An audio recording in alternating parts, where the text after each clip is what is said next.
The lights in the command center of the starship Dauntless flickered as it coasted into orbit around Xanthus 4, a planet notorious for its hostile ecosystem and a baffling array of apex predators.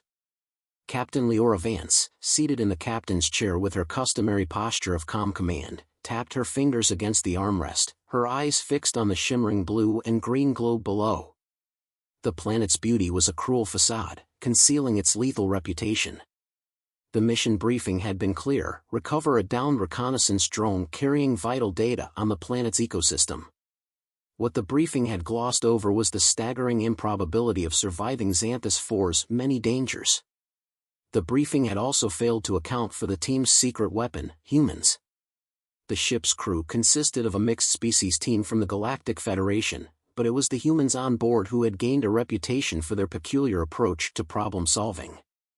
Among them, Chief Engineer Rhea Carter and Lieutenant Kieran Malik stood out as particularly inventive, though their methods often caused their alien colleagues to watch them with a mix of admiration and unease.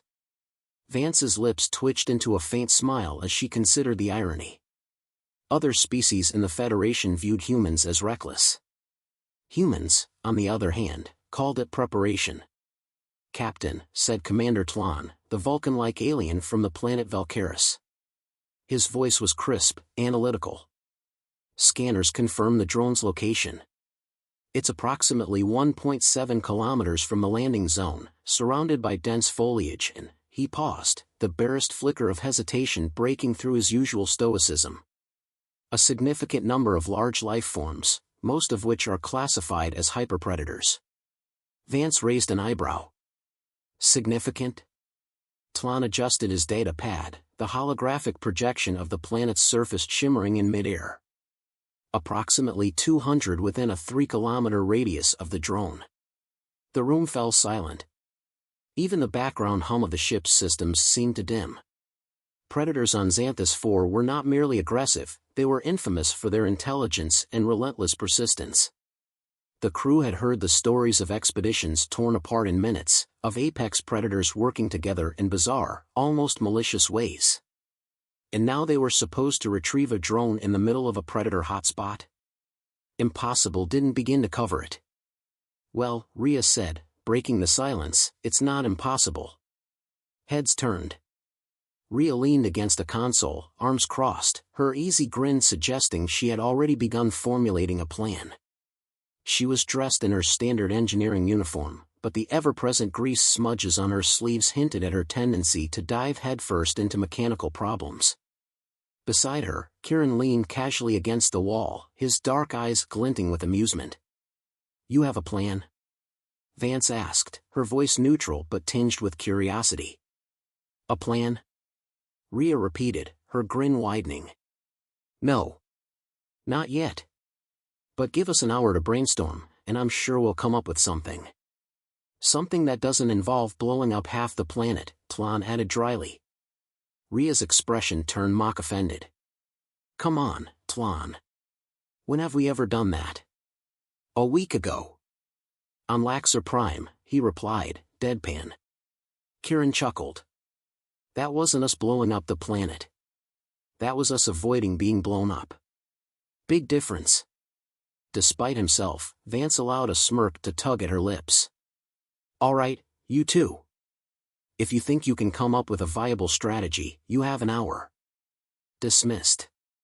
As Rhea and Kieran left the room, their heads bent together in animated discussion, Tlon looked at Vance. "Do you truly believe they will succeed?" he asked.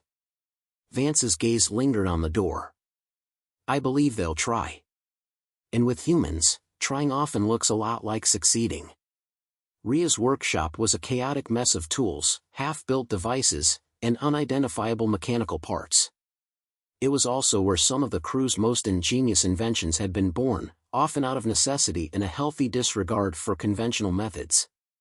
She sat cross-legged on the floor, a holographic blueprint hovering in front of her. Kieran paced behind her, occasionally tossing out ideas. "So, let's assume we're not going in guns blazing," Rhea said, her tone light but thoughtful. "What do we have that's big, scary, and can keep a couple hundred predators distracted long enough for us to grab the drone?" Kieran stopped pacing. "How about a decoy? Something that makes noise, moves around, and looks like prey? Rhea frowned. Decoys work on dumb predators. These ones are smart. They'll figure out it's not real prey pretty fast. What if we make it too big to be prey? Something that looks like a rival predator? Rhea's eyes lit up. Now you're talking. She stood and began rummaging through a pile of components. We can rig up a hollow emitter to project a fake apex predator. Maybe something like, oh, I don't know, a 10-meter-tall deathclaw with glowing red eyes? Kieran laughed. That's overkill, even for us. Rhea shot him a mischievous grin. Overkill's kind of our thing, isn't it? They worked quickly, their banter punctuated by the clinking of tools and the hum of machinery. As the hollow emitter began to take shape, their creation turned from a vague idea into a tangible, terrifying reality. By the time they were finished, the projector was capable of producing a hologram so realistic that even they felt a chill looking at it. The final touch was the sound system. We'll need audio to sell it, Rhea said, tweaking the settings. Something loud and guttural. Something that says, "Don't mess with me." Kieran leaned into the microphone and let out a deep, throaty growl, followed by a roar that echoed through the workshop. Rhea burst out laughing. Perfect. If this doesn't scare them, nothing will. Back in the command center, the crew gathered to hear the plan. Rhea and Kieran stood in front of the group, their hollow emitter resting on the table between them. Rhea's grin was as infectious as ever. All right, everyone, she began. We're not fighting predators. We're scaring the hell out of them. The hollow emitter activated, projecting the image of a massive, snarling creature with claws like scythes and a mouth full of jagged teeth. Its glowing red eyes seemed to pierce the room, and its roar was so loud it made the walls vibrate. The alien members of the crew recoiled instinctively. Tlana's eyebrow twitched upward, his version of a startled gasp. "You're going to use this?" he asked, his tone skeptical. "That's right," Kieran said, crossing his arms. "We drop it a safe distance from the drone, turn it on, and let the predators fight over who gets to run away first. Meanwhile, we grab the drone and get out." "And if they realize it's not real?" another crew member asked. Rhea shrugged. "Then we run like hell and come up with Plan B." There was a long pause as the crew absorbed the audacity of the plan. Finally, Vance nodded. "It's risky, but it's better than walking in blind. Let's do it."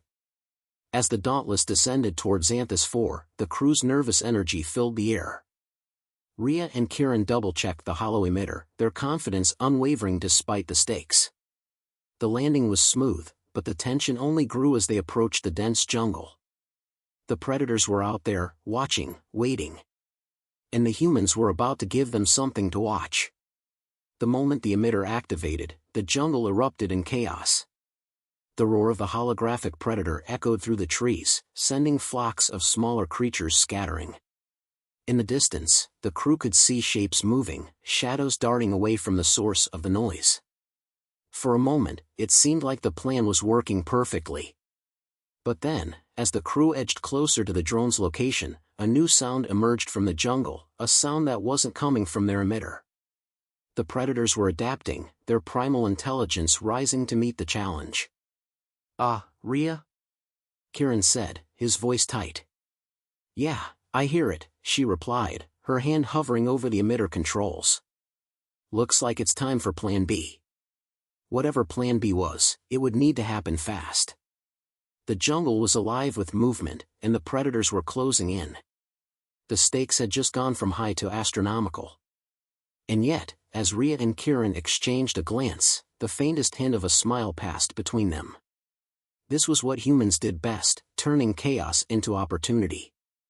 And they weren't done yet.